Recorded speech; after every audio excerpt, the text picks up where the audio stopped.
আজকে বলবো তাদের কথা যারা আমাকে পছন্দ করেন নাই।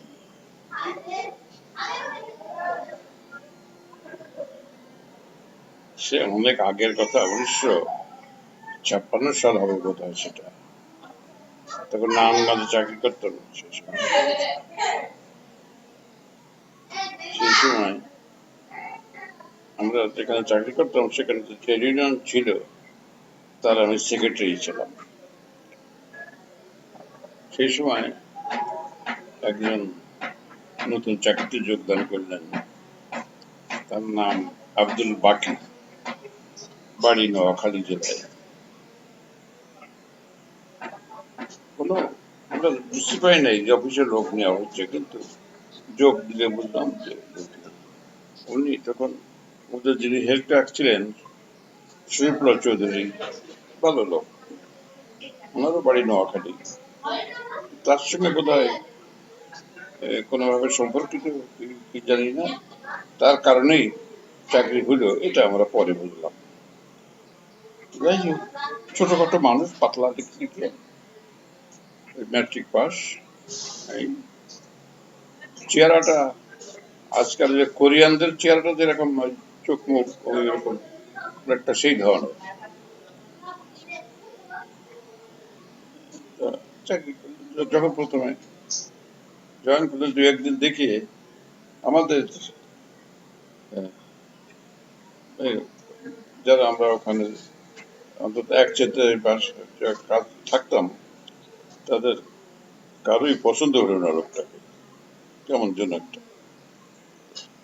যাই হোক, চাকরি হয়েছে, চাকরি করতেছে, জুনিয়র অ্যাসিস্ট্যান্ট কাজ করে।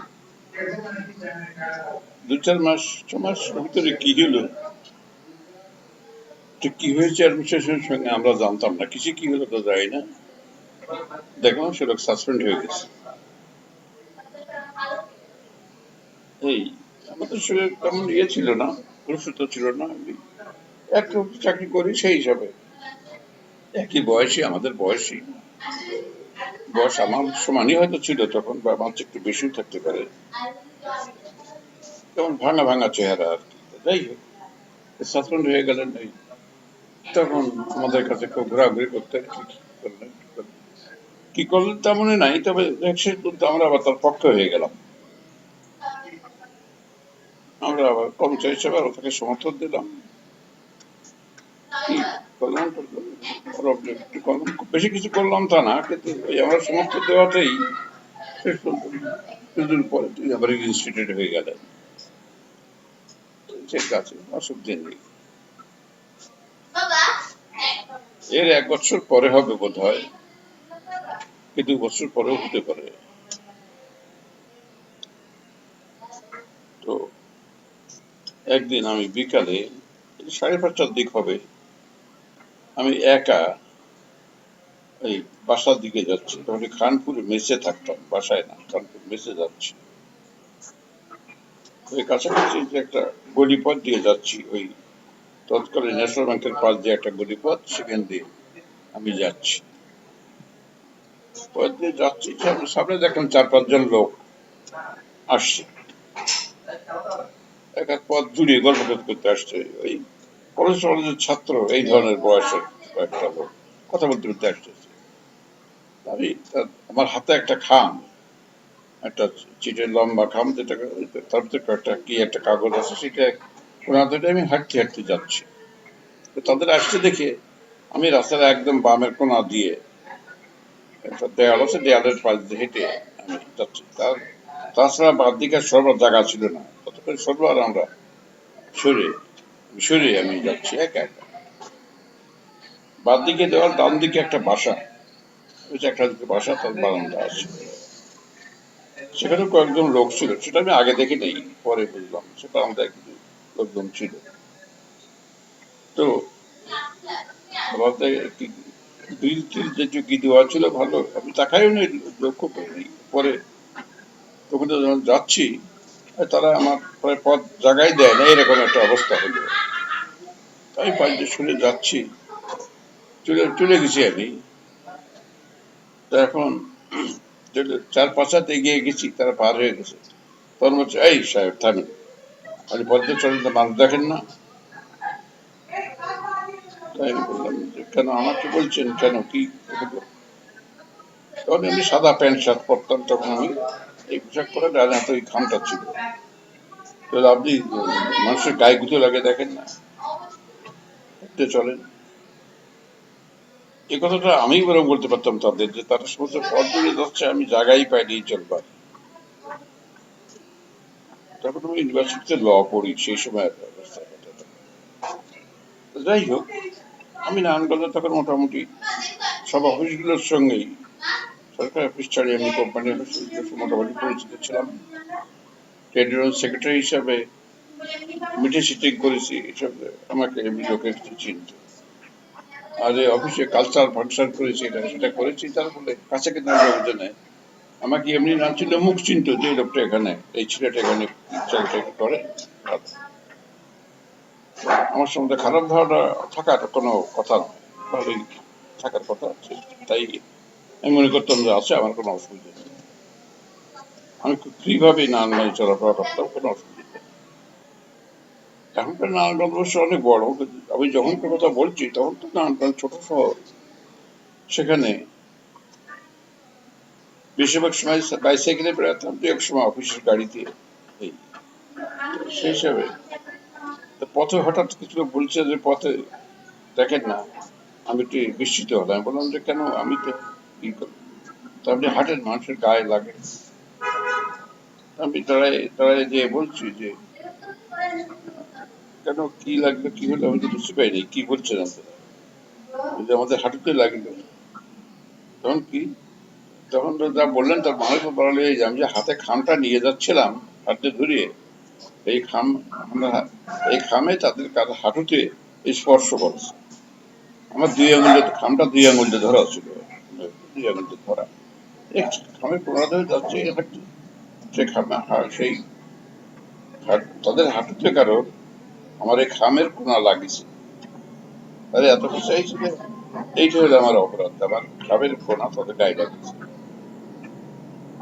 হ্যাঁ, আপনি চোখে দেখেন না, আমার দেখেন না, আপনি কি ভাবছেন? এই যে কি ভাবছেন যখন বলি যে সুরটা খুব করা, তখন পাশে যে বাসা ছিল তাদের লোকজন কিন্তু এটা লক্ষ্য করছে এতক্ষণ।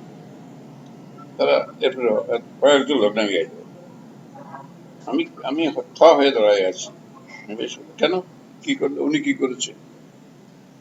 এই তোমরা কি লাগাইছো, কি করেছো? তখন ওই তাদের জেলার ভিতরে বেরিয়ে এলো, আমি হেঁটে যাচ্ছে, ডান হাতে খামটা ছিল, তাই তাদের কারোর হাঁটুতে লাগিয়েছে। তখন তারাই বললো যে তোমরা এইসব করছো কিভাবে? ওখানে ভয় পেয়ে তার হাতে সরে চলে গেল। মোটামুটি ব্যাখ্যা ওইটুক দিল যে হাতের খামে এই পরের দিন অফিসে আসার পরে জানলাম যে এই ঘটনাটা হয়েছে। এটা আমি চলে গেছি, এটা না ওইখানে আরো ঘটনা হয়েছে, আস্তে আস্তে জানছি। পরে অফিসে জানলাম যে এই লোকগুলো ওই বাকি লাগাইছে, আমি যে আপনি বাকি কথা বললাম, সে লাগাইছে যে আমাকে পথে অপমান করে দিতে হবে। আমি সেদিনও জানি, আজও জানি না কি কারণ ঘটেছিল যে বাকি সাহেবকে রোগ লাগাতে হবে আমাকে পথে অপমান করার জন্য। এই ব্যাপারটা আমার কাছে সেদিনও আশ্চর্যজনক মনে হয়েছে, সেটা এখনো তাই আছে। উনি এখন কোথায় কিভাবে আছেন বা কি করতে জানি না। এই পরবর্তী পর্যায়ে উনি অফিসে থাকতেন, চুপচাপ থাকতেন, কোনো আমাদের সঙ্গে কোনো বিরুদ্ধ যোগাযোগ নেই, এভাবে থাকতেন। আমি তার বিরুদ্ধে কিছু আর করি নাই, ওইখানেই শেষ। কিন্তু আমার মনের ভিতর বিষয়টা ছিল যে বাকি সাহেব হঠাৎ লোক লাগালেন পথে আমাকে অপমান করার জন্য, এর কারণ কি হতে পারে? কারণ কিছুই পাই নাই। কারণ ওইটাই পেলাম যে একদিন তাকে কিছু উপকার করেছিলাম যখন তিনি সাসপেন্ড হয়ে গেছিলেন, সেই উপকার করাটাই বোধ হয় কারণ। যাই হোক, এই কথাটা এতদিন পরেও আমার মনের ভিতরে রয়ে গেছে। 50, 60, 55, 60 বছর হয়ে গেছে, কিন্তু আমার মনে রয়েছে যে এটা কেন, মানুষ কিভাবে কি নেয়, কোনটা হয়, এইটা। যাই হোক, আল্লাহ মাফ করুক, আমি নালিশ রাখছি না, আল্লাহ তাকে মাফ করুক। এরপরে আমার আর একটা লোকের কথা মনে হচ্ছে, একজন লোক, তিনি আমাদের মাগুরার বাসিন্দা, সৈয়দ আইনুল আক্তার। উনি একজন এলিভেভ ডাক্তার। মাগুরা কোর্টের সামনে রাস্তার বিপরীতে তার একটা ওষুধের দোকান ছিল, উনি ওখানেই বসতেন। মাগুরায় আমি যখন 58-59-এ ছিলাম, 60-র কয়েক মাস, উনি তখন মাগুরার একমাত্র ডাক্তার। তখন তো মাগুরায় হাসপাতাল হয় নাই, ওই ছোট একটা হাসপাতাল ছিল, সেখানে কোনো কিছু না, উনি মাগুরা শহরে ভালো ডাক্তার। তা আমি আগে অন্য জায়গায় বলেছি, মাগুরা গার্লস স্কুলে যখন হেডমাস্টার হিসেবে জয়েন করলাম, তখন উনি মাগুরা গার্লস স্কুলের ম্যাজিক বোর্ডের সদস্য ছিলেন। ওনার নাম সৈয়দ আইনুল আক্তার। খুব সম্ভ্রান্ত ফ্যামিলির লোক এবং সিনিয়র মানুষ, আমাদের থেকে অন্তত 10-20 বছরের বয়স বড় হবেন। ভালো ছেলে, কথা বলছে, আস্তে আস্তে কথাবার্তা বলেন, ভালো। আমি তাকে চিনতাম না, ওই মাগুরাতে যাইও নাই বেশি, আমি আমার কোনো চেনাশোনা ছিল না। ব্যবসা হিসাবে জয়েন করার পরে 2-3 দিন পরে কানে আসলো যে সৈয়দ আনুল আক্তার সাহেব আমার বিপক্ষে বলছেন। উনি বলেছেন যে একটা গানের দলের বালককে এসডিও হেডমাস্টার বানাই দিল, এসডিও ভাবিছে কি, এই কথাটা উনি বলেছেন। কারণ মাস্টারদার সময় এসডিওর অনেক ক্ষমতা প্রয়োগ করেছেন, এইসব কারণে মাগুরা শহরের যারা ব্যবসায়ী বা অন্যান্য যারা, কিংবা যারা রাজনীতির সঙ্গে সম্পর্কিত, আইয়ুব খানের রাজনীতির বিরোধী রাজনীতি করেন, আওয়ামী লীগ বা অন্য যারা করেন, তারা স্বভাবতই মাস্টারদার অফিসারদের বিপক্ষেই ছিলেন। এটা স্বাভাবিকভাবে আমিও যেমন মার্শাল বিপক্ষেই ছিলাম। কিন্তু এই চাকরি সূত্র মানে উনি এই কথা বলেছেন, কিন্তু আমি একবার দরখাস্ত করে চাকরি নেই তো, সেটা আমি আগে বলেছি। এই জন্যই বললেন যে আপনি কিছুদিন অন্তত করেন, তারপরে আমরা একটা অন্য কাউকে পেলে তখন নয় চলে যাবেন। আমি বললাম আমি পড়াশোনা করতে যাবো, আমি তো বললেন অন্তত 6 মাস করেন, কিছুদিন করেন, সেই হিসাবে জয়েন করেছিলাম। যখন উনি এই কথা বললেন যে একটা গানের দলের বালক, এটা আমার খুব মনে লাগবে। আমি পড়ার তো কিছু নাই, কাজকর্ম যেভাবে আমি যতটুকু বুঝলাম পড়লাম। পরে যে সেটা খুবই মাগুরা শহরে খুবই সবাই খুব পছন্দ করেছেন আমার কাজকর্মকে। স্কুলের যে অবস্থা ছিল, আমি বছর খানেক ছিলাম, তাতে যে পরিবর্তন হলো, যে পরিবর্তন হওয়ার যে ইয়ে, সে ব্যাপারে কিন্তু এসডিও এসে হক সাহেবের দাম ছিল। তিনি আমাকে কিছু টাকা দিয়ে দিলেন, ওই মহৎপুরের নহটা থেকে একটা গাছ কেটে আনার ব্যবস্থা করে দিলেন। এইসব কেটে নিয়ে এসে লোক দিয়ে আমি করলাম কাজটা। ম্যানেজিং কমিটিকে কোনো দেওয়া হয়নি, এসডিও সব টাকা দিলেন যে আপনি করেন। একাভাবেই করলাম, কিছু কাজ করলাম, একাডেমিক কাজও ভিতরে অনেক কিছুটা উন্নতি হলো, অনেক কিছু দেখে ঠিকই সেসব দিকে যাচ্ছি না, আমি অনেক কিছু করলাম। তো ম্যানেজিং কমিটির সমস্ত মেম্বাররাই পরবর্তী আমি ডাকলে আসতেন, কিন্তু জন আঞ্জুর সাহেব আসতেন। পরবর্তী আস্তে আস্তে যখন 5-6 মাস চলে যাওয়ার পরে দেখা গেল যে উনি পরে আর আমার বিপক্ষে বলছেন না। তো উনি ওনার এক মেয়ে নাকি এখানে 9-এ পড়তেন, যেদিন থেকে আমি জয়েন করলাম সেই থেকে তাকে আর স্কুলে আসতে দেন, এটা আমি শুনেছিলাম। তো আমি সে মেয়েকে দেখি নাই, তারপরে সে কোথায় কি পড়াশোনা করছে তা জানি না। তো যাই হোক, আমি স্কুলে থাকলাম। তো উনি আর আসছেন না। আমি যখন ছিলাম উনি আর কোনদিন স্কুল ক্যাম্পাসে আসেন নাই। পরে যখন তাকে ছেড়ে দিয়ে চলে যাওয়ার দিকে আস্তে আস্তে ঠিক হয়ে গেল, ওনার সঙ্গে আবার যোগাযোগ হলো। ওদের কেউ একজন সাথে করে ওনার দোকানে নিয়ে গেল, সেখানেই দেখা হলো। তারপর অনেক কথাবার্তার ভিতর দিয়ে খুবই আবার দিনে 2-1 মাসের ভিতরে খুব ঘনিষ্ঠ হয়ে গেলেন ব্যক্তিগত ভাবে। পরে বহু ব্যাপার, শেষ পর্যন্ত উনি আমার খুব গ্রহী ছিলেন, সব কাজে প্রশংসা করতেন। বললেন যে গোড়ার দিকে আমি আপনার বিভক্তা করেছি, বিপক্ষতা চিন্তা করেছি, যে একটা মন্তব্য করেছি, অন্য কিছু করি না, করতে পারেন নাই। উনি বিপক্ষতা করাতে প্রথম দিকে আমার একটু অসুবিধা হয়েছিল কাজ করতে, সেগুলো ওভারকাম করে আমি কাজ করেছিলাম। উনি আমার বিরোধিতা করেছিলেন, পরে আমার কাজ কর্ম সবই পছন্দ করেছিলেন। পরে যখন আবার এসডিও সাহেবের সঙ্গে আমার দ্বিমত ছিল, তখন আবার উনি আমার খুব সাহায্য করলেন সব ব্যাপারে। যেমন আমার চাচা হাফিজ রহমান সাহেব তেমন কোনো সাহায্য করলেন না, জোহার সাহেব, সৈয়দ আতর আলী সাহেব, আরশাদ মুক্তার সাহেব, তৎকালীন সাব রেজিস্ট্রার ইমাম জাফর ওমর ওরা, তারপর উনি কমিটি মেম্বার উনি, এবং আরো কয়েকজন, সবার নাম এই মুহূর্তে মনে আসছে না, এরা আমাকে সাহায্য করেছিলেন। যে যে বিরোধী শেষ পর্যন্ত আমি জয়ী হয়েছিলাম, এই সব এখান থেকে তুলে দিতে বাধ্য হয়েছিলেন। অবশ্যই সেটা সাহায্য করেছিলেন বিশেষ করে যশোর ডিসি জনাব রুহুল কুদ্দুস, নাম করা সিএসপি অফিসার, ডিসি ছিলেন, আমি তাকে বলেছিলাম। যাই হোক, এসব হয়ে গেল যখন, কিন্তু আজিম আখতার সাহেব প্রথমে আমার খুব সমালোচনা করেছিলেন, পরে ইয়ে হয়েছিলেন। তাই আমি বিস্মিত হয়েছিলাম সেই দিন, যেমনি আমার সম্বন্ধে কিছুই জানেন না। ছেলে মানুষ ছিলাম, এটাও ঠিক।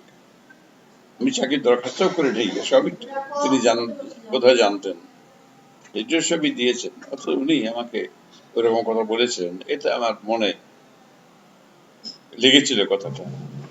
পরবর্তী পর্যায়ে উচ্চারণ না, পরে ঘনিষ্ঠই হয়ে গেছিল, বেশি ঘনিষ্ঠ, প্রায় বন্ধু, অনেক ব্যাপারে পরে উনি আমাকে সাহায্য করেছেন।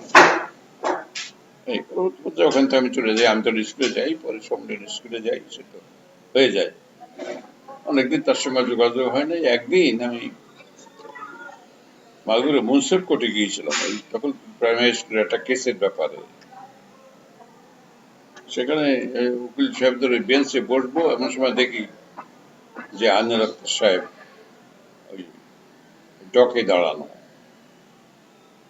খুব বিমর্ষ চেহারা, চেহারা। তাই বিস্মিত হলাম, উনি তো মাগুরের একজন বিশিষ্ট লোক, উনি কি। দেরি করলাম তো, কেসটা শেষ পরে শুনলাম যে ওনার বিরুদ্ধে এই মাগুরায় করে হিন্দুর বাড়ি দখল করা বা তার জন্য কোনো কাগজ, নকল কাগজ বানায় নিয়ে ওনার নামে দলিল করা বা এই জাতীয় কি কেস হয়েছে, সেটা কেস চলছিল বলে উনি হাজির হয়েছিলেন, তার শুনানি হচ্ছিল। আমি ওইটুক জেনেই চলে এসেছি, পরে আর জানি না কি হয়েছে। আর আমার সঙ্গে পরে দেখা হয়নি। পরে এই লিবারেশন ওয়ারের ভিতর উনি কি করেছিলেন, ওনার ভূমিকা কি ছিল জানি না। শেষ পর্যন্ত উনি জেলের ভিতর ছিলেন, মাগুরা জেলে ছিলেন, এবং জেলের ভিতরে উনি মারা গেছেন। পরে শুনেছি, আমার সঙ্গে দেখা হয়নি, এটাই পরে শুনেছি উনি জেলের ভিতর ছিলেন। লিবারেশনের সময় তো আমি মাগুরা যাইনি, তো সেই জেলের ভিতর ছিলেন। লিবারেশনের আগেই উনি জেলের ভিতরে মারা গেছিলেন, এইটা শুনলাম। আল্লাহ মাফ করুন, কি হয়েছিল জানি না। আমার সেদিন কথাটা মনে লেগেছিল আমার বলে সেই কথাটা মনে আছে, তাই আজকে এখানে উল্লেখ করলাম। আল্লাহ তাকে মাফ করুন। এমনিতে ভালো ডাক্তার ছিলেন, আমারও অনেক উপকার করেছিলেন, নামটা মনে আছে। এই একজন। আর এরপরে হলো যে এখান থেকে আমাকে আমটের স্কুলে হেডমাস্টারকে নিয়ে গেল, যখন আমাকে নেওয়ার জন্য এসেছিলেন আমটের স্কুল ম্যানেজিং কমিটির মেম্বার 3-4 জন, সরকার সেক্রেটারি রিটায়ার্ড দারোগা মুন্সি জবেদারি সাহেব, সমান আখতার সাহেব, ইবাদত সাহেব, স্কুলের শুভাকাঙ্ক্ষী, প্রতিষ্ঠাতা প্রধান, জুনিয়র হাই স্কুল হিসেবে প্রতিষ্ঠাতা প্রধান শিক্ষক, এরা সব এসেছিলেন যে আপনি এখান থেকে চলে যাচ্ছেন, আপনি আমাদের স্কুলে চলেন। আমি যেতে রাজি হইনি। পরে খুব বেশি বললে বললাম যে তাহলে আপনারা এসছেন, ওখান থেকে হেডমাস্টার আছেন একজন, আমি শুনেছি বিএবিটি পাস, সিনিয়র লোক। ওরা বললেন যে না, তিনি তার হচ্ছে না, তাকে বাদ দিতে হবে, তাকে হেডমাস্টার রাখা যাবে না, সেই জন্যই। তাই আমি বললাম যে ঠিক আছে, তাহলে উনি যদি এসে বলেন আমাকে যেতে, তাহলে আমি যাবো, তার আগে আর যাবো না। তাহলে একদিন পরে দেখি ওনারা সবাই এসেছেন এবং হালিম সাহেব এসেছেন মাগরে আমার বাসায়। সেদিন কি ইব্রাহিম মাস্টার সাহেব এসেছিলেন কিনা আমার সন্দেহ হচ্ছে। না, একটু সময় ডাক্তার সাহেব অন্যরা সব এসেছিলেন, মাসুম মিয়া সাহেব, জবিদুল দরগা সাহেব, ইবাদত সাহেব, আরো আরো কয়েকজন, 7-8 জন। খালিদ সাহেবের বললাম আমি যে আপনি বিএ বিটি পাস মানুষ, আমার চেয়ে বয়সও বেশি। তো উনি বললেন দেখেন আমাদের হচ্ছে না। সেক্রেটারি ইন্সপেক্টর স্কুল মিসবাউদ্দিন সাহেব উনি ফটোই দিয়েছেন যে হেডমাস্টার বদলালে না, অন্য হেডমাস্টার না আনা পর্যন্ত রিকগনিশন কেস আমি ফরওয়ার্ড করবো না। তো সেক্ষেত্রে আপনি আসেন, আপনি সবাই পছন্দ করেছে আপনাকে, আমিও বলছি আপনি আসেন। এই সত্ত্বে আমি গিয়েছিলাম, আমার আমতলে জয়েন করেছিলাম। আমি তো হেডমাস্টার হিসাবে গার্লস স্কুলে, ছোট একটা স্কুলে এমনি চালাই গেছি, এখানে কোনো ঝামেলা ছিল না। আর রেজিস্ট্রার সাহেব আমার পিছনে ছিলেন, সেই জন্য কোনো ঝামেলা হয়নি, আর ঝামেলার কোনো ব্যাপারও ছিল না, এটা কোনো ইয়ে না। কিন্তু হেডমাস্টার হিসেবে আমি কোনো যোগ্য, কোনো অভিজ্ঞতা তেমন কিছুই ছিল না। তো ওখানে যে যেটুকু বুঝি, ক্লাসটা ঠিক মতো হওয়া, টিচারদের ঠিক মতো যাওয়ানো, ক্লাসে ছেলেরা ঠিক সময় আসে, এটা ইনশিওর করা। করে আমি যেমন বুঝলাম তাতে মোটামুটি এটা হলো। কিন্তু কিছুদিন পরে বুঝলাম যে হালিম সাহেব যেন সহযোগিতা দিচ্ছেন না তেমন। উনি স্থানীয় লোক, হেডমাস্টার ছিলেন, ওনাকে জয়েন্ট হেডমাস্টার পদ দিয়ে রেখে দেওয়া হলো, আমার নামটা আগে লিখে ওনার নামটা পরে লিখে, এইভাবে।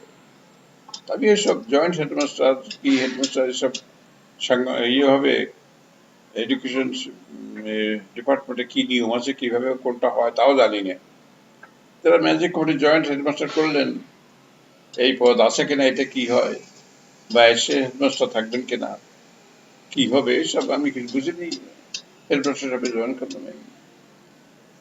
কিন্তু 1 বছর পর যখন আমি বিএডে যেতে চাইলাম তখন উনি চার্জ নিলেন না। তার পরের বছর যখন যেতে গেলাম, ভর্তি হয়ে আসছি আমি, কিন্তু উনি সময়কালে চার্জ নিলেন না। তার পরবর্তী বছর আমার স্থানীয় কারণে আমি যাওয়ার চেষ্টা করি নাই। 3য় বছর আবার দরখাস্ত করলাম, চান্স পেলাম। আমি 4বার চেষ্টা করেছি ভর্তি হওয়ার জন্য, কিন্তু চার্জ নেওয়ার সময় উনি ডিসড্যাট করে নেন না, অ্যাবসেন্ট হয়ে যান। এই পরে বুঝলাম যে ওনার একটা ইয়ে ছিল যে যাতে আমি বিএড করে আসি তাহলে তাই পার্মানেন্টলি হেডমাস্টারই হয়ে যাব, যাতে আমি বিএড করতে না পারি, এটাই ছিল বোধ হয় ওনার মনের গভীরে ইচ্ছা। এটা আমার মনে হয়েছে, আমি জানি না কি ওনার মনে ছিল। 3য়বারও নিলেন না। 4র্থবারে যখন 65-66 সালে যখন আমি ভর্তি হলাম আবার, তখনও উনি নিচে চার্জ দিতে চাবেন না। তখন আবার কমিটির সভাপতি হয়েছেন, সহসভাপতি হয়েছেন ইব্রাহিম মাস্টার সাহেব, রিটায়ার করে গেছেন। এলাকার খুব ভালো শিক্ষাবিদ হিসাবে তাকে স্বীকৃতি আছে। আমি যদি স্কুল করার ভিতরে তার দান খুবই উল্লেখযোগ্য, এই কারণে তার একটা আলাদা। উনি আমাকে বললেন যে আপনি ও চার্জ নিক বা না নিক, আপনি চলে যান, কারোর চার্জ দেওয়া দরকার নেই, আপনি এমনি চলে যান বিএড করতে। এই মাঝে সাঝে ছুটি যখন আসবেন একটু দেখে টেকে যাবেন সব ঠিক আছে কিনা। ওরাই এলাহি বাক সাহেব, ওরা লিখে টেকে রাখবে, থাকবে ওইটাই, আর যা চালু চলো। তা সেইভাবেই গিয়েছিলাম বিএড করতে। বিএড করতে যখন ঢাকায় চলে আসলাম তখন দেখলাম ওখানে অনেক ঘটনা হয়েছে। এইজোর কাছে কি কি বলা হয়েছে, ইবাদত সাহেবকে কি কি লেখা হয়েছে, ইবাদত সাহেব স্কুলে এসছেন, এইচডিও বা তার কোনো প্রতিনিধি এখানে এসছেন, কি কি দেখেছেন, এসব আমি শুনতাম বিএড পড়াকালে। বিএড পড়ার পরে যখন ফিরে আসলাম, আমি এসে জয়েন করার পরে আর কোনো কথা নেই, সব চুপচাপ দেখলাম। তো এই অবস্থাগুলো যে দেখেছিলাম, পরবর্তী পর্যায়ে আমার মনে হয়েছে যে সবের পিছনে হালিম সাহেব ছিলেন। তিনি এমন ভাবে থাকতেন যে উনি ধরা না পড়েন যে উনি এসব করাচ্ছেন। এরপরে যাই হোক, কয়েক বছর পরে 67 সালে ইয়েতে যখন আমি ডিমোথ হয়ে যে আমি স্বাস্থ্যপুরে স্কুল করার সিদ্ধান্ত নিয়ে চলে যাওয়ার সিদ্ধান্ত করলাম, তখন কেস আমার বিরুদ্ধে সত্যিকারই কেস ছিল, ক্রিমিনাল কেস ছিল, যে আমাদের স্কুল থেকে আমি 18,000 বা 12,000 বা 7,000 বা কত হাজার টাকা মেরে দিয়ে নিয়ে যেয়ে সেইটাকে দিয়ে শাস্ত্রীপুরে হাই স্কুল করছে, এই যে কেস ছিল। সে 7-8 বছর চলেছিল। তারপরে লিবারেশন রাজনীতি বন্ধ ছিল, তারপরে হলো একটা কেস এখান থেকে হেরে যাওয়ার পর আমরা যশোরের মশান করলেন, সেখানেও ওটা হলো না, হেরে গেলেন। তারপরে ঠাকুরগাঁ নির্বাচনের পরে যে আবার হলো, এর ভিতরে তো কোনো কিছুই না। এই সবার ভিতর যে পরাজয় প্রমাণ হয়ে গেল, কাগজপত্র সাক্ষী খবর দিয়ে দেখে দেখা গেল যে এই সব কিছুর গোড়াতেই ওনার যে অসন্তুষ্টি, সেটার প্রধান ভূমিকা ছিল। উনি কখন কিভাবে কাকে দিয়ে কি করাইছেন সেগুলো আমি খোঁজ খবর নেই, জানিও নাই। তবে এটা বোঝা গেছে যে উনি এই ব্যাপারটার পিছনে ছিলেন। তার ফলে আমার জীবনে খুবই দুর্ভোগ হয়েছিল এই কাজ করতে যেয়ে। এবং 67 থেকে 74 সাল পর্যন্ত একটা মানসিক অবস্থার ভিতর ছিলাম আমি। আল্লাহ মাফ করেছেন। উনি এখন মারা গেছেন, আমার অনেকদিন আগে মারা গেছে, আল্লাহ মাফ করুন। মানুষ তো ভুল করে। আমার মনে হয় উনি ওনার পথ হারায় আমার পর ক্ষুব্ধ হয়েছিলেন, তাই করেছিলেন।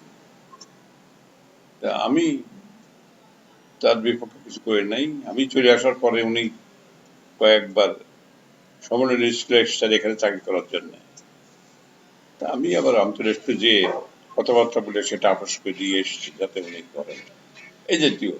হাজমি সাহেবের নামটা মনে আছে এই জন্যে যে উনি এতদিন পরে মনে আছে, এর জন্য তার মনে একটা রয়েছে, জিজ্ঞাসা, যে উনি মাগুরার বাসায় যে অন্যদের সঙ্গে যে আমাকে নিয়ে আসলেন আন্তঃরাষ্ট্রীয় হেডমাস্টার হিসাবে, অথচ উনি পরে আর সহযোগিতা দিলেন না। এইটা আমার কাছে খুব বিস্ময়কর মনে হয়েছে, কষ্টকর মনে হয়েছে। এই হিসাবে ওনাকে আমি আমার বিরোধী লোক হিসাবে আমার মনের ভিতর রয়ে গেছে। তা যাই হোক, এখন আল্লাহ কাছে বলি আল্লাহ মাফ করুন। আমারও দোষ থাকতে পারে, কে কি দোষ হয়তো করেছি, ওনারও কোনো ভুল থাকতে পারে, আল্লাহ মাফ করুন। ওনার নামটা মনে আসছে এই জন্য। তা যাই হোক, এইভাবে চলে গেছি। এরপরে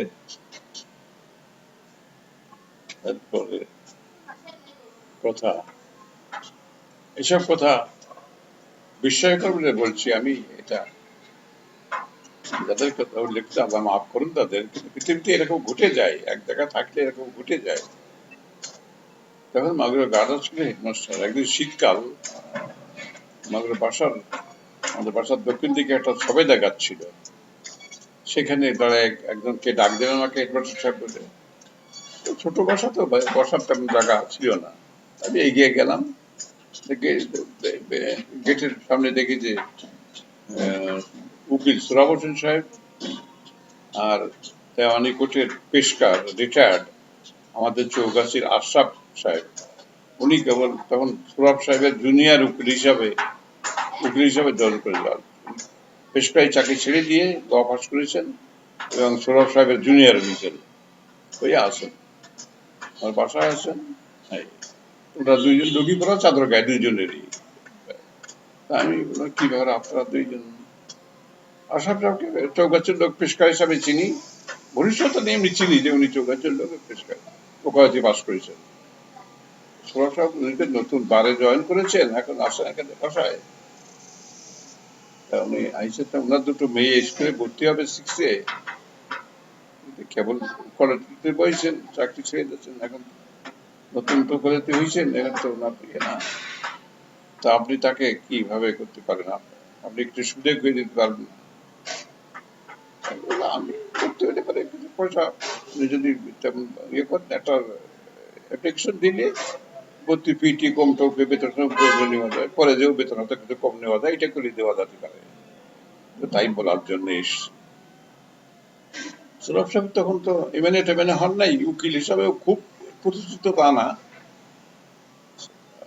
সরজুল জোহর সাহেব, সত্যেন বাবু, নরেন কাঞ্জিলাল এইসব রয়েছেন, হাবির রহমান সাহেব, অন্যরা আছেন। তা সোহরাব সাহেব তখন ইয়াং উকিল হিসাবে ওনার হয়েছে, নামটা হয়েছে। আমি চিনি, আমার সাহেব পরিচয় ছিল, ঘনিষ্ঠতা না পরিচয় ছিল। তা উনি এসে বললেন, ডেটে এসে কড়াই এরকম বলতেছেন, ঠিক আছে করা যাবে। সেভাবে ভর্তি টর্তি হলেন। আমি তো কিছুদিন পরে চলে আসলাম। তারা পড়াশোনা করেছে, ভালো হয়েছে, কি হয়েছে, ভালোই হয়েছে। পরবর্তী পর্যায়ে হয়েছে সোহরাব সাহেবের ওই আশরাফ সাহেবের এক জামাই উনি এসে একদিন, আমি যখন কমিউনিটি স্কুলে হেডমাস্টার, আর ওনার জামাই তখন মাগুরা কলেজের মধ্যে ইংরেজির টিচার, সেই হিসাবে এসে উনি আসলেন এবং একটু খুব একটা ডোমিনেটিং ভাব নিয়ে কথাবার্তা বলতেছিলেন আমার সঙ্গে। আমি তাকে কোনো গুরুত্ব না দেওয়ার পরে সাবধান হয়ে গেছিলেন।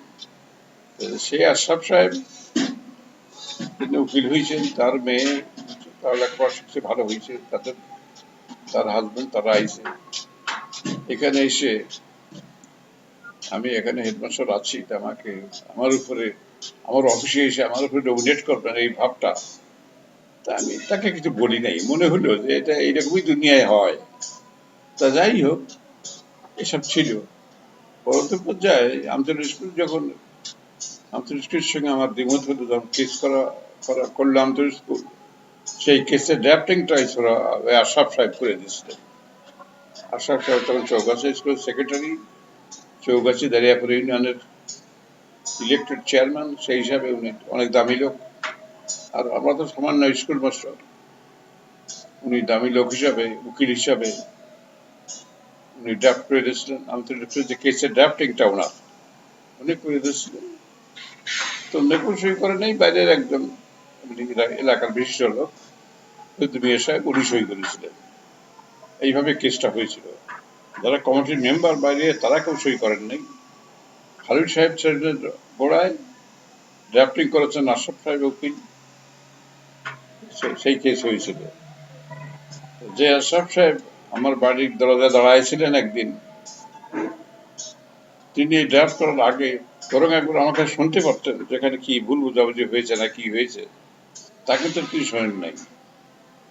তিনি আমার মধ্যে কেসের ড্রাফটিং করে দিয়েছিলেন, আর কি করেছিলেন তো জানি না।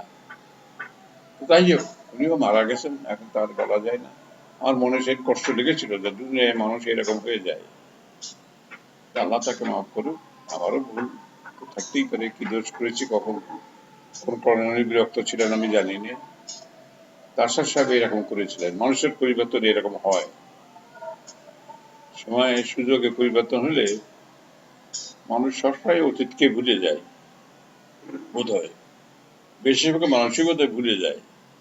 আমি দুনিয়ায় যা দেখলাম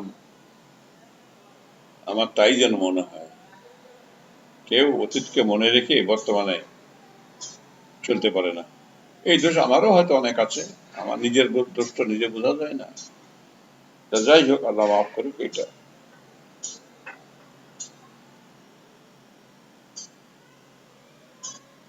এরপরে আসে হাস্যকর ব্যাপার, এইসব নিয়ে মানুষের পৃথিবীতে সময় নষ্ট হয় অযথা, যার কোনো মূল্য থাকে না পরবর্তী পর্যায়ে। অথচ একসময় সেইটা নিয়ে যেটা বোন অফ কনটেনশন হয়, যা নিয়ে বিভ্রাট করা হয়, তা কিন্তু পরে যে যারা বিভ্রাট করে, বিতর্ক করে, প্রতিদ্বন্দ্বিতা করে, তার কারোরই কাজে আসে না। কিন্তু যখন একটা সময় থাকে যখন তাই নিয়ে আল্লাহ প্রতিযোগিতা, গোলমাল, ফেসাদ, মামলা মোকদ্দমা করা হয়। তো এরকম আর একটা ঘটনা, যেটাই বেশ কয়েক বছর, 2-3 বছর খুব বিব্রত ছিলাম। ওই আমতলী স্কুলে হেডমাস্টার থাকাকালীন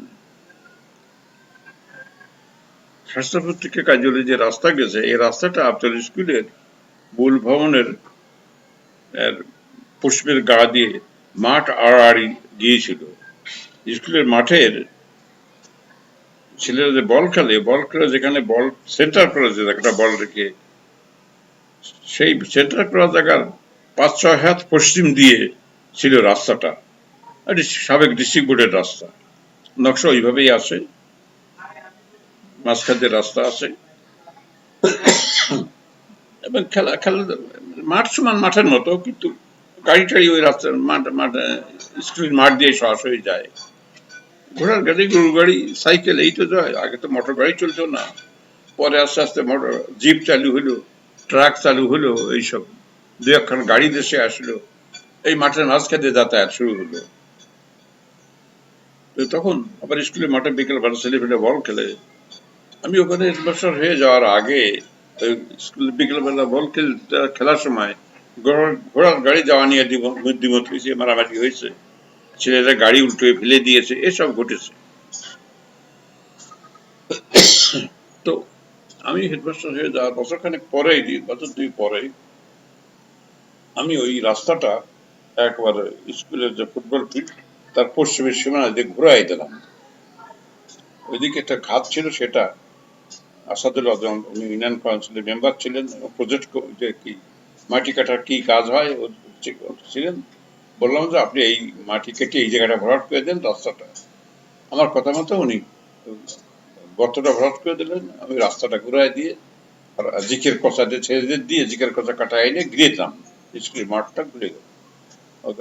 বিকল্প রাস্তা খুলে দিলাম, মাত্র যাত্রী গাড়ি যাওয়ার, ট্রাক যাওয়ার, কোনো যাওয়ার অসুবিধা নেই, কিন্তু রাস্তা একটু বেগে যেতে হবে। স্কুলের মাঠটা আলাদা হয়ে গেল, এটা করে দিলাম। এটা করে দেওয়ার পরে ওই রেলে চাকরি করতেন সরেন্দ্র আব্দুল মান্নান জোয়ারদার, কি চাকরি করতেন তা জানি না, হয়তো অফিসার ক্যাডারে হতে পারে, কোনটা কি তা জানি না। উনি উনি ওই শেষপুর বাজারে একটা ধানের কল, ধান চাল করা এটার কল বসাইছিলেন। কাজের বাজারে একটা ছিল, পরবর্তী পর্যায়ে চিলগাড়িতেও একটা করেছিলেন। এই শেষপুর বাজারে করার ব্যাপারে, চিলগাড়ি করার ব্যাপারে আমার ফাদার অনেক সাহায্য করেছেন, ওই জায়গা পাওয়ার ব্যাপারে, সহযোগিতার ব্যাপারে। জায়গাটা করে দিয়ে সেই সময় ওনার সঙ্গে আমার মুখ পরিচয় ছিল। আমার ফাদারের সঙ্গে ভালো সম্পর্ক ছিল, কিন্তু আমার সঙ্গে এমনি পরিচয়।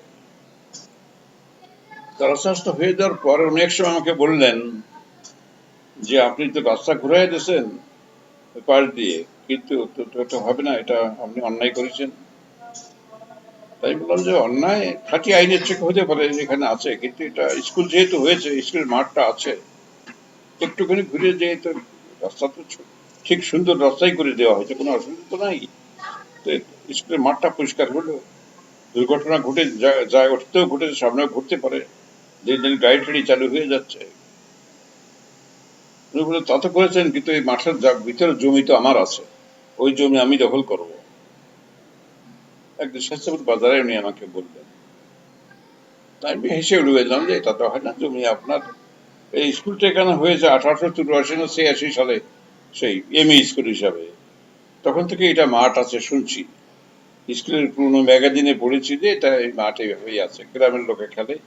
আমি তো একটা ভালো ফুটবল টিম, স্থানীয় টিম ছিল, তার ভালো খেলাটা হতো, বরাবরই খেলা হয়। তো এখানে তো আপনার জমি থাকলেও আবাদি জমি হিসাবে তো ছিল না, আপনার জমিটা কেউ জানেও না। উনি বললেন হ্যাঁ আমি কিনেছি, আমার যে জোট কিনেছি, জমা কিনেছি, তার ভিতরে ওটা আছে, ও জমি আমার, আমি ওটা দখল করব। আমি ওনাকে বললাম যে দখল করা দরকার নেই, কতটুকু জমি, উনি কোথায় 12 শতক 14 শতক বললেন। এই জমিটা আপনি, আমি তো, আপনার তো বেশ বড় লোক আছেন, আপনার অনেক কিছু আছে, জমিটা আপনি স্কুলে দান করে দেন, আপনাকে আমরা দাতা সদস্য হিসাবে নিয়ে নিই। তো না, তা না, ওটা আমি দখল করবো। আমি বললাম যে এতদিন দখল করেন না, এখন কেন করবেন, আর কি করে করবেন, এখানে কি হয়, সেটা বড় ফেলে রোজই আপনি। তো আমার জমি আমি ঘিরে নেবো, চাষ করবো ওখানে আমি। আমি তখন বলেছিলাম দেখেন, আপনি তো স্বাধীনদের মান্নার জব্দ সাহেব, এখন পুরো পাকিস্তানের গভর্নর হচ্ছেন মোনায়েম খান। আব্দুল মোনায়েম খান সাহেবের জমি যদি ওটা হয়, তিনিও এটা দখল করতে পারবেন না। তা উনি উত্তর দিলেন যে দেখেন, আমি আব্দুল মোনায়েম খান পারবেন এটা যাই না, কিন্তু আমি আব্দুল মান্নান জর্দার বলছি, আমি ওই জমি দখল করবই। আমি বললাম রাগবাই কেন, হাসি ফেলাই, ঠিক আছে করবেন। ওনার ঘরের সামনে দাঁড়াই কথা হচ্ছিল। আমি বললাম যে ঠিক আছে, আমিও তগলপুরের মজুকে ছেড়ে বলছি যে এই জমি আপনাকে আমি দখল করতে দেব না। উনি বললেন যে কি করবেন আপনি। আমি তো বললাম যে আমি নিজে কিছুই করব না, আপনি এরপরে যখন এই রাস্তার মাঝে মাঝে তো নেই, রাস্তার পাশ দিয়ে আছে, রাস্তার পাশ দিয়ে যদি যান তাতে কোনো অসুবিধা নেই, কিন্তু যদি আপনি কোনো চেষ্টা করেন স্কুলের মাঠের মাঝ দিয়ে যাবেন, তা আমাদের তখন 3500 মতো ছাত্র আছে স্কুলে। তা আমার এই সব ছাত্ররা আমাকে রাস্তায় আপনার জমির পর চিৎ করে সরিয়ে আপনার নাভির উপরে একটা করে পার গোড়ালি দিয়ে ঘুরলি চক্কর দিয়ে দেবে, আর কিছু করবেন না। বলুন তো, আপনি এরকম বললেন? বলতে হ্যাঁ বললাম। এই শুরু হলে এইটা নিয়ে উনি নানা রকম ইটি করলেন, কোর্টে কি কেস করলেন আমার নামে, ব্যক্তিগত আমার নামে এটা। তারপরে সর্দার এনে খান, পুলিশ নিয়ে এসে দখল করবেন। ইতিমধ্যে আমি এই জায়গায় স্কুলে বিল্ডিং করে রাস্তার যে আগে ইয়েছে সেটা বিল্ডিং করে ক্রস করে গেঁথে দিচ্ছে, গাঁথা হয়ে গেছে বরাবর 1.5টা রুম গেঁথে ব্লক করে দিচ্ছে। আর ওদিকে রাস্তা নর্মাল চলছে, ওটা নিয়ে কোনো অসুবিধা নেই। এইটাই নিয়ে উনি করলেন। শেষ পর্যন্ত কোনোভাবে না হয়ে উনি কোর্টে কেস করে দিলেন, কি বানো আটকে মিথ্যে কি কি কেস করে কোর্টে দিলেন। তা কোর্ট হলে কথা, তো আমি কোনদিন কোর্টে গেলাম না। কোর্টের কি দায়ের করেছেন, কোথায় শুনলাম যে কোর্টের মামলা দায়ের করেছেন। কোর্ট কিভাবে কি মামলা করেছেন জানি না, আমার কাছে নোটিশ বা ওয়ারেন্ট বা সমান টমান কিছু আসে নাই। তো একদিন শুনলাম যে ওনার বাড়িতে অনেক লোক, ওইখানে যে সর্দার, লোকাল সর্দার আছে বাকেরায়, যে সর্দারদের এনে খাসি টাসি রব করে খাওয়াচ্ছেন, আর শ্রীপুর থানার সমস্ত পুলিশদেরকে ওসিকেও নিয়ে এসছেন। নিয়ে এসে তারা এসে, সর্দার এসে এই জায়গা, এই বিল্ডিং ভেঙে রাস্তা সোজা করবেন। তো আমি সে ঠিকই দেখি এক সময় যে ওসি সাহেব ঘোড়ার গাড়িতে, বৃষ্টি বাদলের সময় ঘোড়ার গাড়িতে লুঙ্গি পরে আইছেন, আর সেই স্কুলের পিছনে ওখানে রাস্তা পর ঘোড়ার গাড়িতে নেমে প্যান্ট শার্ট ইন করে পরে ক্রস বেল্ট লাগায় তারপর উনি, আমি দেখলাম যে উনি এখানে এসছেন লুঙ্গি পরে, ঠিক আছে, কাদার ভিতর আসতে পারেন নেই বৃষ্টির সময়, জুলাই মাস বোধহয়। তা প্যান্ট পরেছেন, ঠিক আছে, অফিসে আসতেছেন, স্কুলের অফিসে ক্রস বেল্ট লাগাই মাথায় ক্যাপ দিয়ে রেডি হয়ে আসতেছেন। এতে আমি বুঝে ফেললাম যে ওনার দুর্বলতা আছে। তারপরে ওসি সাহেব যখন আসলেন আমার দরজাতে, এসে ঢুকলেন, হেডমাস্টার সাহেব আসেন।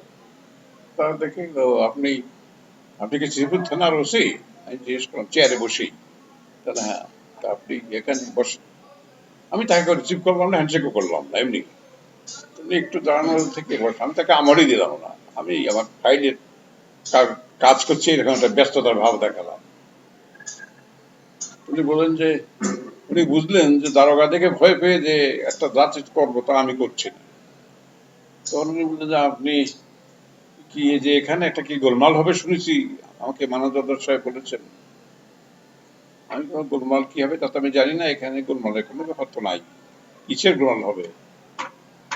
আপনার কাছে কোন কাগজপত্র আছে, ইনফরমেশন আছে? দেখি কি আছে আপনার, দেখেন। তোমার কাছে কিছু নাই? না তা না, মানবদর সাহেব বলেছিলেন যে কি, তা তো গোলমাল এখানে কিছু হলে আমি আপনাকে জানাবো। আমি কোনো আমলই দিলাম না, ওনাকে কোনো এন্টারটেনও করলাম না। উনি 2-3 মিনিট থেকেই বললেন, দাঁড়াই বললেন চাল যাই। এবার আমি হ্যান্ডশেক করলাম, ছুটে চলে গেলাম। এটা হওয়ার পর যখন হলো না, তারপর একদম আমাদের দর্শক আমার কাছে লোক পাঠালেন। উনি বলতেন যে এবার হবে না। পরে যখন মিলটিল হয়ে গেল এই। কিন্তু এই যে বললাম আমি সংক্ষেপে, এই ঘটনা কিন্তু 1-1.5-2 বছর যাবৎ চলেছিল। বহু লোক কিছু, বহু কিছু হয়। ব্যক্তিগতভাবে আমার সঙ্গে আমাদের সঙ্গে কোনো দ্বিমত হয় নাই, কিন্তু ওই যে হেডমাস্টার হিসাবে উনি সব ইয়ে করতেন। উনি এই স্কুলের পার্টিতে যখন যেতেন, ওনার ভাই পিছনে বন্দুক নিয়ে বসে থাকতেন। আবার যখন ভাই না থাকতো তখন দাঁড়িয়ে রেকমান সর্দার একটা বল্লম হাতে নিয়ে পিছনে বসে থাকতেন। এইভাবে আসা যাওয়া করতেন কিছুদিন। এসব অবস্থা হয়েছিল। এই যে বললাম, এটা খুবই সাধারণ ঘটনা। এখন কিছু এর কোনো ইয়ে নাই, কিন্তু এই ঘটনায় 2-3 বছর যাবৎ আমরা স্কুল কমিটির সঙ্গে যারা ছিলাম, আমরা খুবই একটা ইয়ে থাকতো যে কখন কি গোলমাল বড় আকার হয়। আমি খুব শক্ত ইয়েতে ছিলাম, আল্লাহ সাহায্য ছিল। এই পরবর্তী আর আসলে থেমে গেছে, সবই থেমে গেছে, ঠিকই আছে। কিন্তু সেই সময় কিন্তু ওনার সঙ্গে আমাদের আরো ভুল বোঝাবুঝি হয়ে মারাত্মক কিছু হয়ে যেতে পারতো, তা আল্লাহ সাহায্য করেছেন, হয় নাই। কিন্তু এই ঘটনাটা মনে পড়ে যে আমার জীবনের 2-3টে বছর কিন্তু উনি আমাকে খুব ইসের ভিতর রাখছিলেন। অথচ ওনার স্ট্যান্ডটা বাস্তব বাস্তব দৃষ্টিতে ঠিক না। ওনার কোথায় কোন জোট কিনেছেন, কিভাবে করেছেন, কোনদিন তো জমি দখল করতে আসেননি, আর কোনদিন চেষ্টাও করেননি, কিছুই না। সে ঠিকই আছে, সুজন স্কুল মাঠ। কোন আইনে কি কাগজে কি দেখে উনি বলেছিলেন তা জানি না। তাই পৃথিবীর পথে এইরকম কিছু কিছু লোক থাকে, তারা অযথা বিভিন্ন সময় ঝামেলা সৃষ্টি করে, তাতে তার নিজেও ক্ষতিগ্রস্ত হয়, আশেপাশে আরো লোকজন হয়। আমার এটা হয়েছিল। যাক, আল্লাহ মাফ করেছেন, ভালোভাবে শেষ হয়ে গেছে। পরে ওনার বাড়িতে আমার নিয়ে যে খাওয়াইছে টাইছে তা করেছে। আর আমাদের বাড়িতে তো আমার ফাদারের কাছে মাঝে মাঝে যাতেরই। এই। পরে আর বেতনটা ছিল না, পরে ভালোই হয়েছে।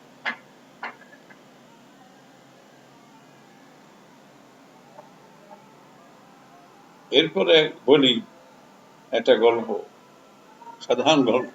এই আমার প্রাক্তন আন্তর্জাতিক ছাত্র ছিল, এর নাম রাধু আর জীবন, দুই ভাই, এরা দুলাল সাহ, দুই ভাই।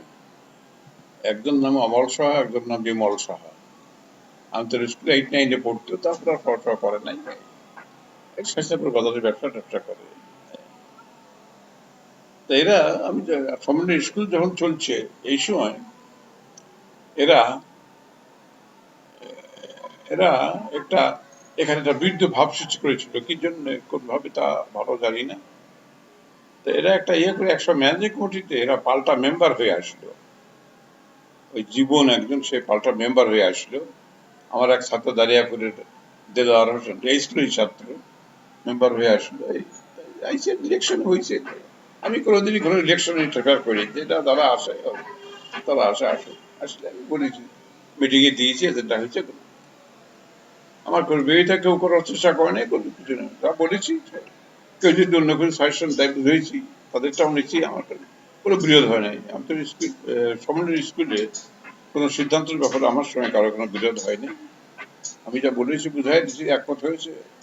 কোনটা যেরকম দ্বিমত হয় বললে একমত হয়েছে। আবার তেমন কোনো ভালো প্রস্তাব করে দিয়ে থাকে বিকারি করে, তাও করা হয়েছে। আমি কোনো জিদ করে কিছু আমারটাই চাপায় দেবো এমন কিছু করি নাই, কোন বিতরণটাও হয় নাই। এইভাবেই ছিল। তো এই জীবন মেম্বার হয়েছে, দেলোয়ার মেম্বার হয়েছে, এরা সব। একদিন এসে ওই দেলোয়ার বলছে আমার সামনে বসে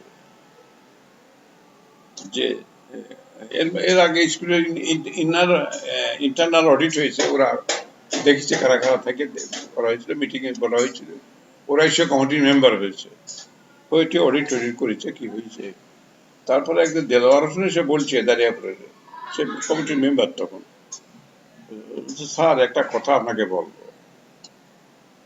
বলো কি কথা? তা বলছে, স্যার আমরা মেম্বার হয়ে আলাম কেন তাকে জানেন? তা তো জানি না। মেম্বার তোমরা হয়েছে কেন হলে তা তো জানি না। আমি মেম্বার হয়ে আসলাম, আমরা খালি শুনতাম এখানে থাকা অবস্থায় যে আপনি সব টাকা চুরি করে খান। আমরা বলতাম না, তোরা বলে না, মেম্বার হয়ে ভালো করে ঢুকে দেখো, তোমরা বুঝতে পারবো না। তো সেই জন্য আমরা ইলেকশন করে মেম্বার হয়ে আইছি, যাতে আপনার এই চুরি ধরতে পারি। সেই জন্য যে ইন্টারনাল অডিটেও আমরা আপনার সব এইসব দেখার চেষ্টা করলাম। তো তা কি হয়েছে এখন? তো স্যার আমার তো অডিট করার সব দেখলাম, আপনার তো কোনো ভাউচার দেখলাম না। আমার কেন ভাউচার থাকবে, আমার কি? তাহলে আপনি যে টাকা মানে চুরি করে খাচ্ছেন এটা শুনেছি, তা আপনার তো কোনো জায়গায় এখানে আপনার নামে তো কোনো খরচ দেখলাম না। আপনার তো কোনো, ওই দুই একটা ওই যে যশোর যাওয়ার বিল দুই একটা দেখতেছি, সে সামান্য কয়েক টাকা, তাছাড়া তো আপনার কোনো। আমি বললাম যে তোমরা, আমি টাকা চুরি করে খাচ্ছি, তা আমি কি লিখে দেবো যে আমি এত টাকা চুরি করলাম, তাই লেখা দেখো? এই জ্ঞান নিয়ে তোমরা অডিট করতে এসছো নাকি? তা হাসে, কয়েকজন জীবনরা বলে যে এইরকম হচ্ছে, স্যার এইসব করতেছে। এই জন্য তুমি যেমন বুঝেছো, তোমার জীবনও তেমন বুঝেছো, এইরকমই তোমরা বোঝো। তোমাদের অন্য কোন ব্যাপারে কি রাগ আছে, কোনটা আছে, সেইটা দেখো নিয়ে এসে এইসব। তাইতে স্যার এইসব বাজারে বসে শুনতাম, আমি বাজারে দোকানদারি করি, সেখানে বসে শুনতাম যে আপনি কি কি করেন। এখন তো দেখতেছি ওরা সব বলতো, তাই আমি তো কিছু। তোমার জীবন দেখেছে আমি বললাম, হ্যাঁ ওরাও দেখেছে, ওরা তো ছিলই। জীবন এসে সামনে ঘুরে থেকে চুপ করে মাথা নিচে করে এই। এই সামান্য ঘটনাটা তবু বললাম এই জন্য যে এরা আমার ছাত্র ছিল। পরে এরা সমাজে এরা কি কথা কি বুঝে কি শুনে এরকম করেছে যে যে সে অডিট করছে, দেখতে আইছে যে কি করা যায়। একটা বিরুদ্ধ মত সামাজিক ভাবে এরা ব্লাড ট্রাক করে, এরা ডিলার আছে, ডিলারে ব্লাড ট্রাক করে, ভাই দুলাল শাহ করতো। এইসব কিছুকে ধরা হয়েছে, জরিমানাটা স্থানীয় ভাবে সালিশ করে জরিমানা করা হয়েছিল। সেই সব আগে ওরা এইসব একটা বিরুদ্ধ মত গ্রুপ করে একটা করতে গেছিল, তা হয়নি, আল্লাহ বাঁচাই দিয়েছে, রক্ষা করেছে। কিন্তু এরকম হয়, আমার ছাত্র তারা জীবন সাহা এরা এরকম করেছিল। পরবর্তীতে স্বীকার করেছে যে আমরা সব বুঝি নাই, তো মনে করি তোমরা মনে করো কেন, যেটা যে ব্যাপার বোঝো না সেটা নিয়ে বরং আমাকে জিজ্ঞেস করতে পারতে, তোমরা করো নাই।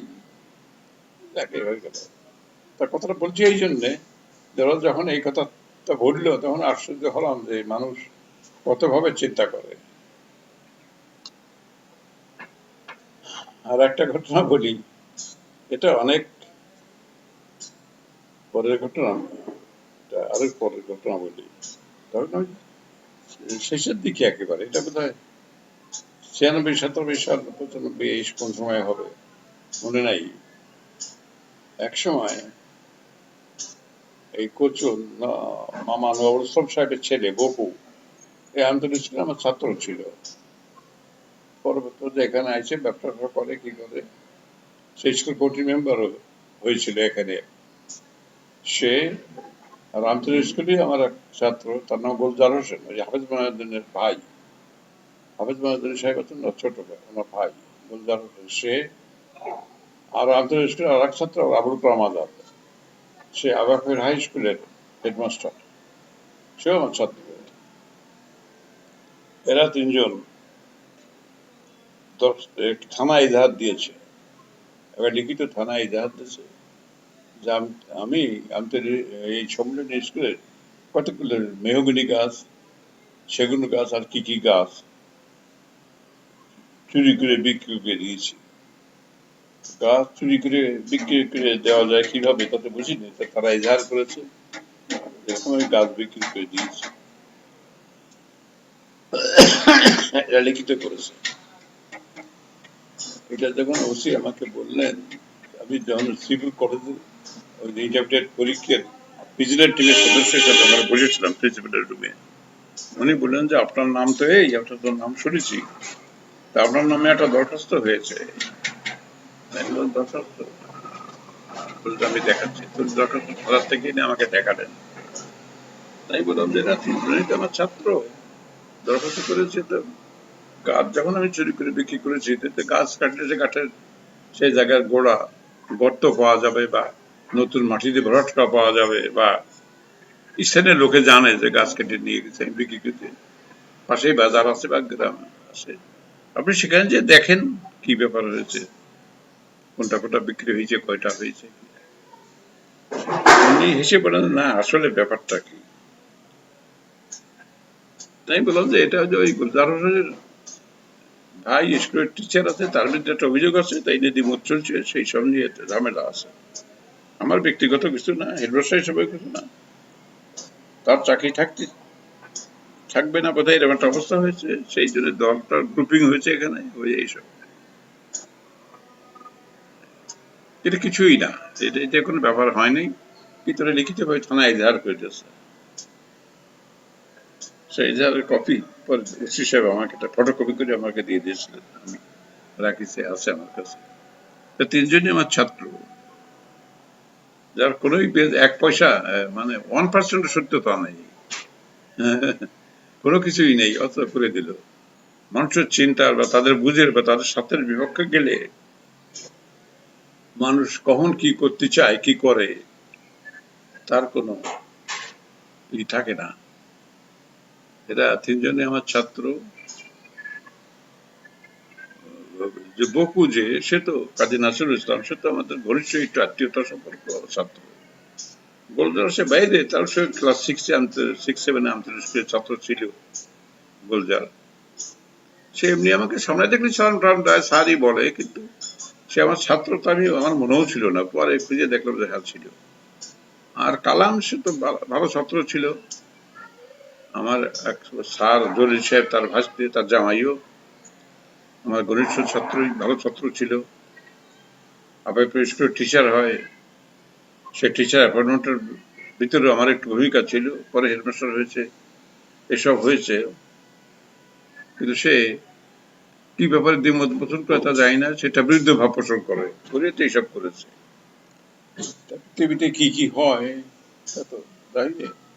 এটা আমাকেও আর কিছু করে নেই, তাদেরও কিছু হয় নেই, অথচ তাদের বিরুদ্ধে আমার মনে এই কথার দাগ লেগে আছে। ছাত্ররা এরকম একটা মিথ্যে বাজে কথা বলতে পারল না, লিখে দিল, থানায় জানা দিল আইনগত ভাবে। এই এইটা এটা মনের ভিতরে একটা দাগ আছে যে এটা করে, মানুষ কি করে তার কোনো ইয়ে নেই, মানুষ কিভাবে এভাবে করে আমার এটা ভালো বুঝে আসে না। আর একটা কথা আমি বলি, এটা আমাদের একবারই প্রায় পারিবারিক ঘটনা। এটা আমাকে করে। আমার আমার দাদা ছিলেন কাজী ফজলুর রহমান, তার বড় ভাই ছিলেন কাজী ফজল করিম। এই ফজল করিম সাহেবের নাতি ছেলে কাজী আব্দুল কুদ্দুস, কাজী আব্দুল সত্তার এবং আরো তারা কয়েক ভাই। কাজী আব্দুল কুদ্দুসের 4-5 ছেলে, এই তার ভিতরে একজন কাজী ওহিদ, একজন কাজী ওদুদ। এরা আমার আমাদের স্কুলের ছাত্র ছিল। ওহিদ পরবর্তী পর্যায়ে বিএ পাশ করেছিল, একসময় বিদেশেও গেছিল, পরে দেশে ফিরে আইছে। আর ওদুদ এই সম্মেলন স্কুল থেকেই পাশ করেছিল ম্যাট্রিক। স্কুলের ছাত্র ছিল, ওটা পরীক্ষা দেওয়াইছিলাম আমি শ্রীরামপুর স্কুলতে, প্রথম ব্যাচের ওরা, কাজী ওদুদ, এরা দুইজন। আমাদের আমাদের ভাসতে হয় সবার চাস্ত ভাইয়ের ছেলে, গোড়ার দিকে এক ফ্যামিলি আমরা। তখন এদের চাচা কাজী আব্দুল সত্তার, এদের আপন চাচা, ওহিদের এবং ওদুদের আপন চাচা আব্দুল সত্তার। উনি মাগুরা এর কোর্টে চাকরি করতেন, সাধারণ চাকরি, নিচের প্রসেস সার্ভার। তাই সেলিব্রেশনের সময় এরা কিভাবে টাকা পয়সা সোনা দানাকে গুছাইছিল, কি হয়েছিল, এই নিয়ে এদের ভাগ বন্টন নিয়ে দ্বিমত ছিল ভিতরে। কি হয়েছে এটা আমরা জানি না। পরবর্তী পর্যায়ে আমরা একসময় শুনলাম যে এই ওহিদ ওদুদরা, এরা কবির, ওদের আর এক ভাই, এরা দৌলতকে খুব বড় দোকান করছে, বড় ব্যবসায়ী, ভালো হয়েছে। পরে দেখলাম তাদের বাড়ি ঘরে খুব ভাড়া টাড়া বেশ করল। এরপর কিছুদিন পরে দেখা গেল, দেশ স্বাধীন হওয়ার পরে একসময় দেখা গেল, হঠাৎ একসময় একদিন দেখা গেল যে এদের চাচা, এরা বড় ভাইয়ের ছেলে, এদের এদের মেজ চাচা কাজী আব্দুল সত্তার, তাকে মেরে, তার মুখের ভিতর মাটি ভরা, মেরে গলায় দড়ি দিয়ে তখন প্রাইমারি স্কুলের সামনে বট গাছের ঝুলায় রাখছে। কেসটা ছিল, ধরে টরে নিয়ে গেল, তাই নিয়ে হইল টুলো। 2-3 দিন পরে বুঝতে পারলাম যে এই কেস হয়েছে, আমি এই মার্ডারটা করেছি, আমি লোক দিয়ে এই লোকটাকে মারিছি, এই কেস, এই ইজাহার হয়েছে। আমি তো বিস্মিত হলাম, আমি দুঃখিত হলাম যেটা কেমন ব্যাপার হলো। যাই হোক, সেটা গেল, চুপচাপই থাকলাম। পরে পুলিশ এটা তদন্ত করলো, কি করলো, কিছু করে দিয়ে আর কিছুই শুনলাম না। ওই যে কাজী ওদুদ বললাম, ওর জামাই তখন ছিল থানার অফিসার ইনচার্জ, তখন না, তার ইমিডিয়েট আগে বোধহয় ছিল, বদলি হয়ে কাছাকাছি কোন থানা ছিলেন। তার মাধ্যমে কোনভাবে কি করে কেসটা আর কিছু হইল না।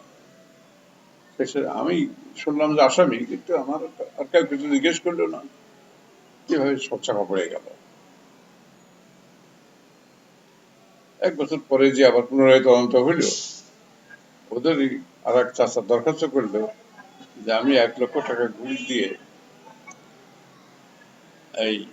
আমি কেস থেকে বেঁচে গেছি। তা সেটা রেজিডিপিও আসলেন, এসে তদন্ত করলেন, করে কি পারলেন কিছুই, হ্যাঁ, এই পরে দেখা গেল যে সব বানোয়াট। পরে আস্তে আস্তে সব জানানো হয়েছে, এখন সবাই জানে যে মোট ঘটনাটা সবই করেছে ওই ওহিদ ওদুদ এরা, কবির এরাই। এই কি করে ওটা শেষ হয়ে গেল, সব শেষ হয়ে গেল, এখন সবাই জানে সব হয়েছে, কিন্তু শাস্তি কারোই হয় নাই। তবে আল্লাহ আল্লাহ তরফ থেকে শাস্তি হয়ে গেছে। ওরা এখন সবাই খুব ঘুরে ফিরে নষ্ট হয়ে গেছে, একেবারে কিছুই নেই। সেই দোকানে ব্যবসাও নেই, বাড়ি ঘরও সেরকম নেই, কোনো কিছুই নেই। আর যাদের মেরে ফেললো যাকে, তারা কিন্তু ভালো আছে। তার বড় ছেলে যে যে রেলের জেলের ডেপুটি জেলার নাকি ছিল, সে মাগুরায় বেশ ভালো বাড়ি টাড়ি করে আছে। তার এক ছেলে নাকি লন্ডনে ব্যারিস্টারি করে ওখানে সেটেল হয়ে গেছে।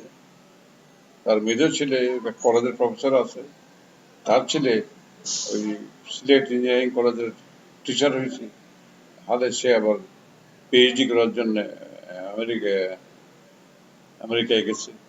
তারা ভালো আছে। আর যারা মার্ডার করলো তাদের এখন কেউ কিছু নেই, সব একেবারে কিছুই নেই, নিঃস্ব হয়ে কোন রকম ভাবে দিন চলছে। এটা হয়েছে, তো ঘটনাটা হচ্ছে এই যে এরা কিন্তু করলো নিজেরা।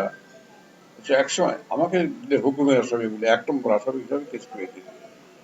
দুনিয়ায় এইটা হয় ঘটনাটা ওই। কিন্তু এখন আমি এত সহজে যেটা বলছি, সেদিন যখন এই কেসটা হয়ে গেল, ব্যাপক ব্যাপার, আমি করাইছি এই কাজ, এইটা আমার মনে ইয়ে হয়। এবং যারা করলো এরা সব আমার ছাত্র, তিন দুইজনই ছাত্র, ওহিদও ছাত্র, ওদুদও ছাত্র। এবং তাদের আমি স্কুলে হাফ বেতনে পড়াইছি, 25 টাকা কাটকে দিয়েছি, কাপ দিতে পারতো না, এটা করেছি। অথচ তারা মার্ডার করে কিভাবে কেস করে দিল আমার নামে। এইটা পৃথিবীতে হয়, এটা হওয়া সম্ভব, এটা আমার মাথায় আসে না, কিন্তু হয়েছিল। যাক, আল্লাহ মাফ করুক, আমাকে মাফ করেছেন, তাদের আল্লাহ সুবুদ্ধি দিন।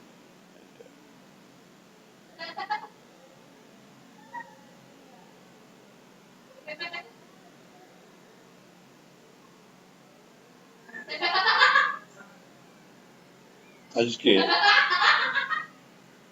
এ জাতীয় কথা বললে আরো অনেক আছে, কিন্তু মানুষের গীবত করা তো নিষেধ। আমি কিন্তু আমি বিস্মিত হয়েছি যেসব ব্যাপারে, সেই সব কথা আপনি কিছু দৃষ্টান্ত দিলাম। এরকম বললে আরো অনেক বলা যায়, যাদের আচরণে আমি এইরকম বিস্মিত হয়েছি, যেরকম মানুষ করতে পারে, কাছের লোক, অথচ দেখা গেছে সামান্য কোনো লাভের জন্য কোনো কারণে তারা কি বুঝে গুরুতর ক্ষতি করার দিকে যায়। এইসব হয়। তা আমার ক্ষতি করার যারা চেষ্টা করেছেন ওই যে বিভিন্নভাবে, আল্লাহর দয়ায় আমি কোনো জায়গায় ক্ষতিগ্রস্ত হইনি। ওই সেই সময় চিন্তার ভিতর ছিলাম, দুশ্চিন্তা হইতো, মানসিক একটা ইয়েতে, কিন্তু আমি কোনো জায়গায় ক্ষতিগ্রস্ত হইনি, কোনো জায়গায় কোনো শাস্তিও হয় নাই, আমার কোনো আর্থিক ক্ষতিও হয় নাই। কিন্তু মানসিকভাবে সেই সময় খুবই উদ্বিগ্নতা থাকতো কিছুদিন। ঠিক হয়েছে, আল্লাহ বাঁচাইছি, তাই বাঁচছি। মানুষের বা যদি এই ধরনের বুদ্ধি না দেন তাহলেই ভালো হয়। যাদের কথা বললাম তাদের এইসব বুদ্ধি কেন হয়েছিল তা আমি বুঝতে পাইনি। আমি বোঝার চেষ্টা করি যে কেন এটা হয়। তো রবীন্দ্রনাথ তো তার বইতে লিখে গেছেন যে স্রষ্টা তুমি তো এরকম চলার পথকে এরকম বিঘ্ন করে রাখিস, এর ভিতর দিয়ে যে সব রকম বজ্র সহ্য করে যে থাকতে পারে সেই শান্তি পায়। উনি বলেছেন বোধহয় যে অনায়াসে যে পারে ছলনার সহিতে সে পায় তোমার শান্তি রক্ষায় অধিকার। এইটাই ছলনা বঞ্চনা বা এইসব পৃথিবীর পথে হবে, সেটা সহ্য করতে পারলেই শেষ পর্যন্ত শান্তি পাওয়া যায়। এইটাই রবীন্দ্রনাথের কথা। আমার কাছে এখনো কিছুই পরিষ্কার হয় নাই। পৃথিবীতে এইসব হয়, আল্লাহর ইচ্ছাই তো সব হয় শুনি, এটা তো একটা কঠিন ব্যাপার। মানুষ কর্তক দায়ী, আল্লাহ কি কোনভাবে, আমাদের বিবেক কার কর্তক কিভাবে কাজ করে, এটা যে কেন এইভাবে চালিত হয়, আমরা কেন হই এরকম, এই বছরটা আমি এখনো ভালো বুঝি নাই। নম্র বন্ধ করো।